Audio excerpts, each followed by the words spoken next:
कि बाबा की जो छवि बनी है बुलडोज़र से बहुत ज़्यादा बन चुकी है, क्योंकि बाबा का सीधा फैसला रहता है कि जो गुनहगार पाया जाएगा उसका पहले मकान टूटेगा, उसके ऊपर भी कार्रवाई होगी। उत्तर प्रदेश का माननीय योगी आदित्यनाथ जी का सीधा फैसला रहता है, नो जेल नो मेल, सीधे प्रभु से मेल है कि उपचुनाव में ही इनका जो है सुपड़ा साफ होने वाला है। आपस में एक दूसरे के लोग शकल देखना नहीं पसंद करते हैं। तो गठबंधन नहीं, ठगबंधन है।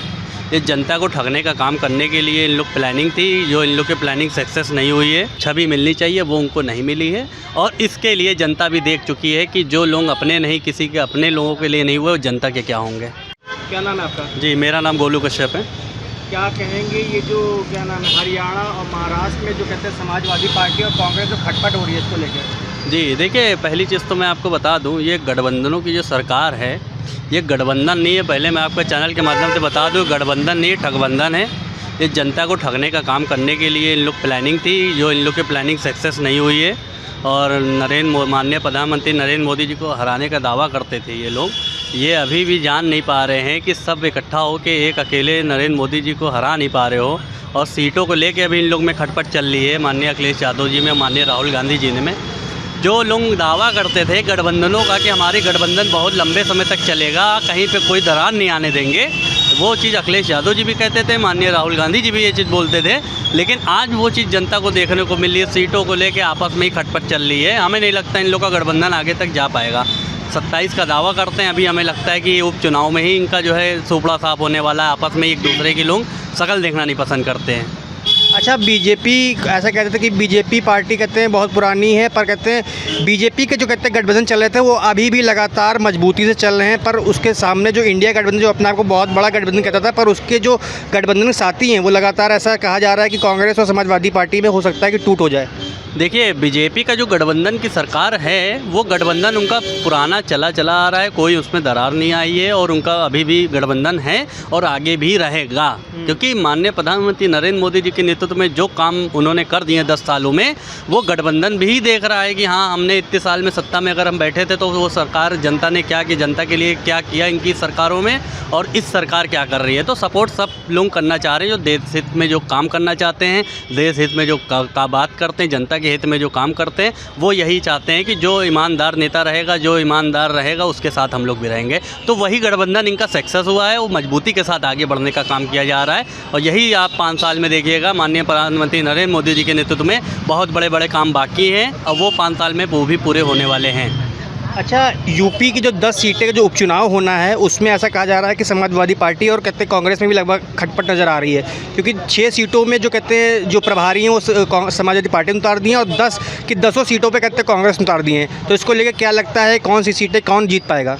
इस पे देखिए, यही चीज़ इससे क्लियर हो गई है कि कोई एक दूसरे के गठबंधन में रहना नहीं चाह रहा है। लोग एक दूसरे के गठबंधन में खिचड़ी पका के देख चुके हैं, किसी की भी खिचड़ी पकने वाली नहीं है। इसलिए लोग अपना अलग अलग किनारा खींचते हुए दिखाई पड़ रहे हैं, वो चाहे अखिलेश यादव जी हो, चाहे वो राहुल गांधी जी हो। इसलिए जो है उन्होंने 10 के 10 सीटों पर वो भी उतारने के लिए प्रत्याशी के लिए तैयार हैं, और वही अखिलेश यादव जी भी तैयार हैं। तो कहीं ना कहीं ये चीज़ जनता को भी दिख रही है कि आपस में खटपट इन लोग की चालू हो चुकी है, और जनता फिर से एक बार जो है माननीय प्रधानमंत्री जी के लिए, फिर से माननीय योगी आदित्यनाथ जी के लिए 10 की 10 सीटों भारतीय जनता पार्टी के हित में जाने वाली है। और इन लोग आपस में ही लड़ते रहेंगे, और जनता ने पूरी तरीके से मन बना लिया है उपचुनाव के लिए कि किसको जिताना है और किसको नहीं जिताना है। 10 की 10 सीटों भारतीय जनता पार्टी के पक्ष में जाने वाली है। अच्छा, समाजवादी पार्टी ने अपना जो प्रभारी है वो कहते हैं शिवपाल यादव को भी बनाया गया है। तो ऐसा कहा जाता है कि यूपी में शिवपाल यादव की बहुत बड़ी पैठ है, और कहते हैं वो मजबूत नेता कहा जाता है। तो क्या लगता है इससे क्या बीजेपी को कुछ नुकसान होगा? देखिए, जब लोग, मैं कहता हूँ शिवपाल चाचा जो हैं एक वाकई बहुत बड़े नेता हैं, उनकी तारीफ़ मैं खुद कर रहा हूँ, स्वयं कर रहा हूँ। जो तारीफ़ करने के लायक है मैं उसकी तारीफ़ भी करता हूँ। ऐसा नहीं है कि मैं बीजेपी के लिए ही बोल रहा हूँ। शिवपाल चाचा का एक छवि बहुत अलग है, और वो एक बहुत बड़े नेता हैं और बहुत ही काबिल नेता है। जनता उनको पसंद भी करती है। लेकिन कहीं ना कहीं जब लोग अपनों से धोखा खाते हैं ना, जब लोग अपनों से धोखा खाते हैं तो गैरों से क्या डरना। तो कहीं ना कहीं उनके साथ जो चीज़ें स्थिति हुई हैं, उस चीज़ का भी जो है भारतीय जनता पार्टी के साथ जो उन्होंने देखा, और जो उनके साथ उस चीज़ का जो है इतनी मेहनत उन्होंने किया, इतने संघर्ष उन्होंने खाए, हर एक नारे में, हर एक धरना प्रदर्शन पे शिवपाल चाचा माननीय मुलायम सिंह आगे रहते थे। लेकिन उनको जो एक छवि मिलनी चाहिए वो उनको नहीं मिली है, और इसके लिए जनता भी देख चुकी है कि जो लोग अपने नहीं, किसी के अपने लोगों के लिए नहीं हुए, वो जनता के क्या होंगे। अच्छा, ये जो कन्नौज में जो कहते हैं नवाब सिंह जी की जो ऊपर जो आरोप लग रहे हैं, इसको लेकर आप क्या कहेंगे? देखिए, कहीं न कहीं अगर उनके ऊपर आरोप की बात अगर मैं आपको बता दूं, मैं ज़्यादा डीपली उनके बारे में नहीं जानता हूं, लेकिन इतना हाँ मुझे पता है, आरोप देखिए लगाने वाले तो लोग लगाते ही रहते हैं। और कहीं न कहीं देखिए, अगर ऐसी बात उठी है तो कहीं न कहीं हो सकता है उनका भी इस चीज़ में हो, तभी उंगली उठती है। ऐसे कोई उंगली नहीं उठाता है कि किसी का कोई नाम भी ना हो, किसी के लिए कोई भाई नॉलेज भी ना हो, आप किसी के ऊपर आरोप भी नहीं लगा सकते। ये भी एक बहुत अपने में बहुत बड़ी बात कही जाती है। तो कहीं न कहीं अगर उन्होंने ऐसा किया है तो कहीं न कहीं उंगली इसलिए ही उठ रही है उनके ऊपर। जी। अच्छा, ऐसा कहा जा रहा है जो उनकी जो बुआ थी वो बीजेपी की थी, इसलिए वो जो पूरा प्री प्लान बनाया गया है, इसलिए उनको फंसाया गया है।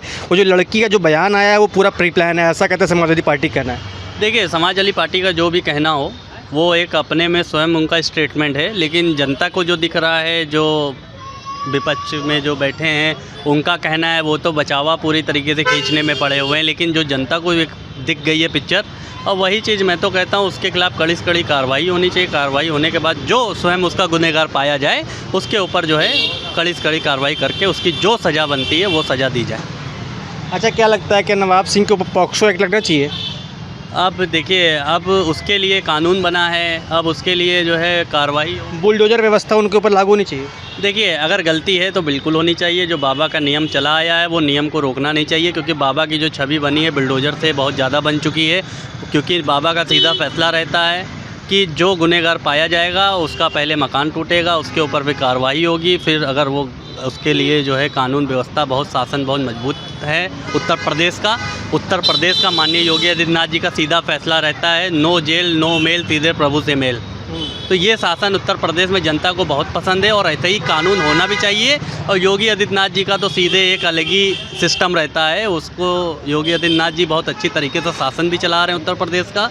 और 10 साल रिपीट हुई है सरकार, तीसरी बार 27 में इलेक्शन आने वाला है, 27 में भी फिर से पुनः तीसरी बार माननीय योगी आदित्यनाथ जी मुख्यमंत्री के उसमें शपथ लेंगे। अच्छा, ऐसा कहा जाता है कि यूपी में योगी आदित्यनाथ जी को फ्री हैंड नहीं दिया जा रहा है। ऐसा कहा जा रहा है कि जो उप मुख्यमंत्री हैं केशव प्रसाद मौर्य और योगी आदित्यनाथ में कहीं ना कहीं खटपट नज़र आती है। इसको लेकर क्या देखते हैं आप? देखिए, केशव प्रसाद मौर्य जी की बात कर रहे हैं। केशव प्रसाद जी मौर्य एक बहुत बढ़िया नेता हैं और बहुत काबिल नेता हैं, एक अपने में बहुत ही बड़े नेता हैं।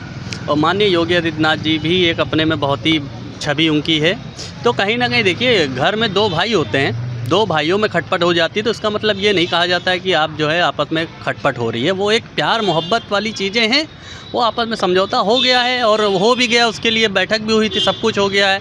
और जनता के बीच में जो विपक्ष का काम है हल्ला बोल, तो वो हल्ला ही बोल रहे हैं। उनका काम ही है अफवाह फैलाना, तो उनके जनता भड़कने वाली नहीं है।